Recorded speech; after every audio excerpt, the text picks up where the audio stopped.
राधे राधे दोस्तों। तो स्वागत है आप सभी का वृंदावन यात्रा के दूसरे दिन में। दोस्तों, मैंने पहली वीडियो में आपको नहीं बताया था कि हम लोग कहाँ रुके हैं, तो इस वीडियो में मैं स्टार्टिंग इसी से करूंगी। एक्चुअली हम लोग रुके हैं होटल क्रेधा रेसिडेंसी में। जी हाँ, ये प्रेम मंदिर से बिल्कुल वॉकिंग डिस्टेंस पे है और यहाँ से आपको जहाँ भी जाना है इजिली ऑटो रिक्शा सब बहुत अच्छे से मिल जाते हैं। इसलिए हम लोगों ने ये लोकेशन चूज किया ताकि कहीं भी जाने के लिए हमको इजिली ऑटो और रिक्शा अवेलेबल हो सके।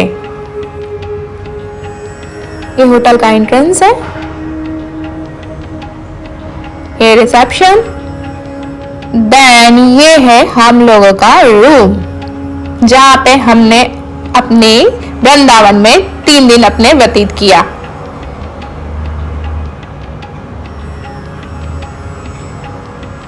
ये होटल बहुत अच्छी है और हम लोग रुके इसलिए मैं अपना एक्सपीरियंस आप लोगों के साथ शेयर कर पा रही हूँ। और रूम भी काफी अच्छे हैं, फैसिलिटी भी काफी अच्छी है, स्टाफ बहुत अच्छा है और सबसे अच्छी बात है कि नियरेस्ट सभी चीजें यहाँ से बहुत पास है। कन्वेंस आपको इजीली मिल जाता है, तो इसलिए और भी अच्छा। और वैसे भी जब आप यात्रा के लिए आते हैं तो यही देखते हैं होटल थोड़ा ठीक ठाक हो तो भी चल जाएगा, बट आप जहाँ रुके हैं वहां से जहां भी आप जाना चाहते हो सभी स्थान पास होना चाहिए, ये ज्यादा इंपॉर्टेंट है। आज हम लोगों ने ब्रेकफास्ट होटल में ही कर लिया और ब्रेकफास्ट करने के बाद हम लोगों का आज का जो अपना यात्रा का शुभारंभ करेंगे। हम लोग पहले करेंगे गिरिराज जी की परिक्रमा और उसके बाद जाएंगे मथुरा। तो देखते हैं गिरिराज जी की परिक्रमा और मथुरा में हम कितने स्थानों को कवर कर पाते हैं। तो गिरिराज जी की परिक्रमा के लिए हम लोग ने ब्रेकफास्ट करके यहाँ से ऑटो करके छठीपुरा चौराहा तक गए और वहाँ से फिर गोवर्धन परिक्रमा के लिए ऑटो की, जो छठीपुरा चौराहा से हमको गोवर्धन जी में उस ऑटो वाले ने हमें उतार दिया था। ऐसा कहा जाता है कि गोवर्धन जी की परिक्रमा जहां से चालू करो वहीं आके उस परिक्रमा को समाप्त करना पड़ता है। तो हमने गोवर्धन जी से ही वहां की परिक्रमा स्टार्ट की और यहाँ से हमारी परिक्रमा होती है स्टार्ट। तो यहाँ की भूमि को दंडवत प्रणाम करके हम अपनी परिक्रमा को करते हैं स्टार्ट।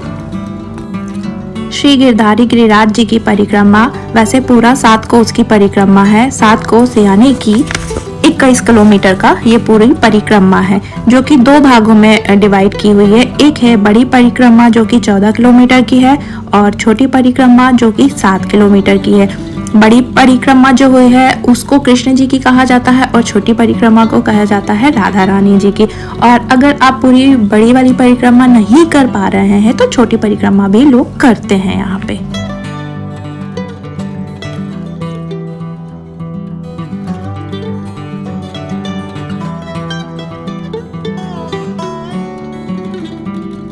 वृंदावन से गोवर्धन जो है 21 किलोमीटर दूर है। यहाँ पे आने के लिए आपको ऑटो, बस, टैक्सी या पर्सनल कार से भी आ सकते हैं। पर्सनल कार के लिए यहाँ पे स्पेशल कार पार्किंग की भी सुविधा है, तो जो भी आपके लिए कन्वीनियंट हो आप आके यहाँ पे परिक्रमा स्टार्ट कर सकते हैं।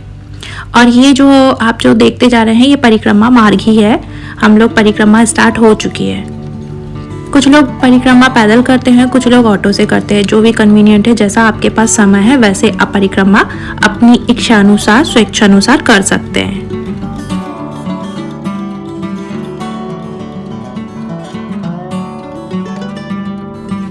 तो अब तक हम लोग 6 किलोमीटर का परिक्रमा कर चुके हैं और परिक्रमा मार्ग में ये पहला मंदिर आता है जिसका नाम है पूछरिका लोटा। इसके पीछे एक कहानी है।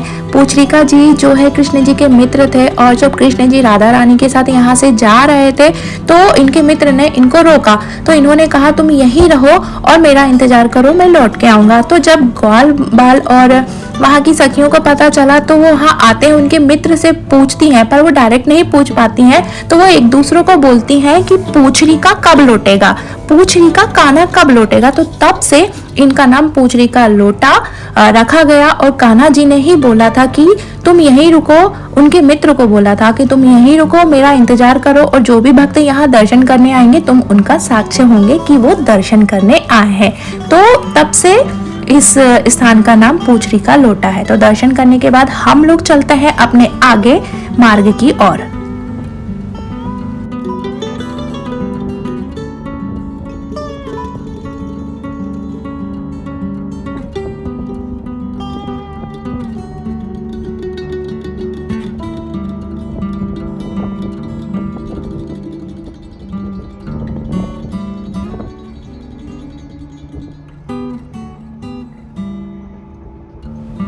और अब हम लोग पहुंच गए हैं जतिपुरा श्रीनाथ जी के मंदिर। ये गोवर्धन पर्वत के ऊपर ही बना हुआ है। ऐसा कहा जाता है कि यहाँ पे श्री कृष्ण जी गुफाओं से होते हुए नागद्वारा से आकर यहीं पे शयन किया करते थे और आज भी वो आकर यहाँ शयन करते हैं।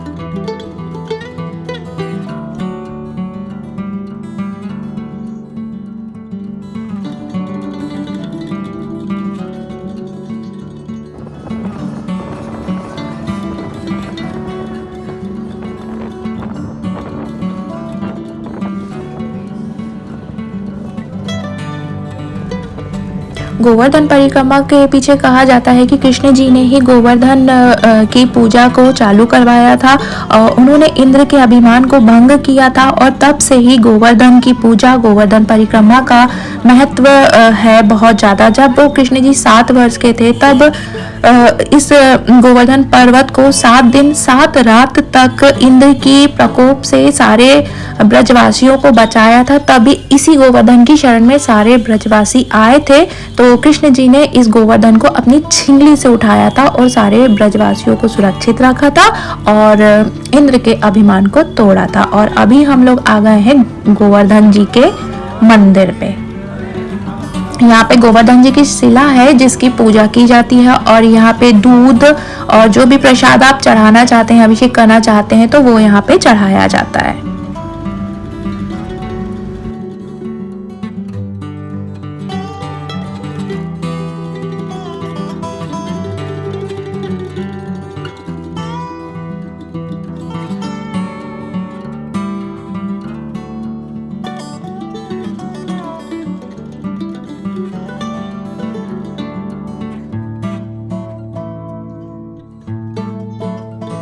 चलते हैं हम अपनी यात्रा में आगे और यहाँ पे होती है बड़ी परिक्रमा समाप्त और अब स्टार्ट होगी छोटी परिक्रमा जो कि है राधा रानी जी की परिक्रमा।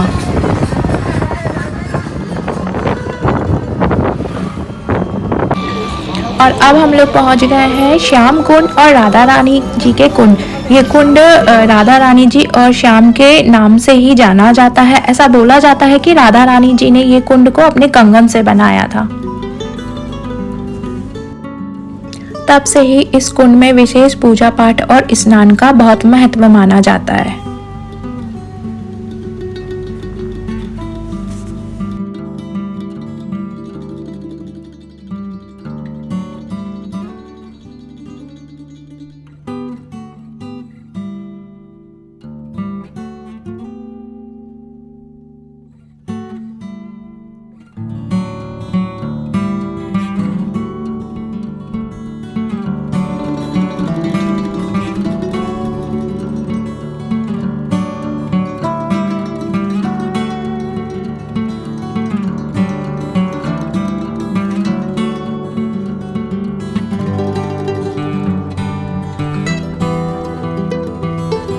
और अब हम लोग पहुंच गए हैं कुसुम सरोवर पे।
और अब हम लोग पहुंच गए हैं अपनी यात्रा के अंतिम पड़ाव पर। जी हाँ, ये मंदिर है जहाँ पे आके आपकी यात्रा समाप्त हो जाती है, मतलब गोवर्धन परिक्रमा जो है समाप्त हो जाता है। ये मंदिर में आप पूजा पाठ करिए, यहाँ पे भी गोवर्धन जी की शिला है, पर उसके बाद भी ऐसा कहा जाता है कि जिस पॉइंट से आप परिक्रमा को स्टार्ट करते हैं आपको वहीं जाना होता है। तो इस यहाँ से दर्शन करने के बाद हम लोग वहीं जाते हैं जहाँ से हमने अपनी परिक्रमा स्टार्ट की थी, और वहाँ पे दंडवत प्रणाम करके उस परिक्रमा को भगवान ने अच्छे से संपन्न करवाया, उसके लिए धन्यवाद देते हैं और वहाँ से निकल जाते हैं मथुरा के लिए।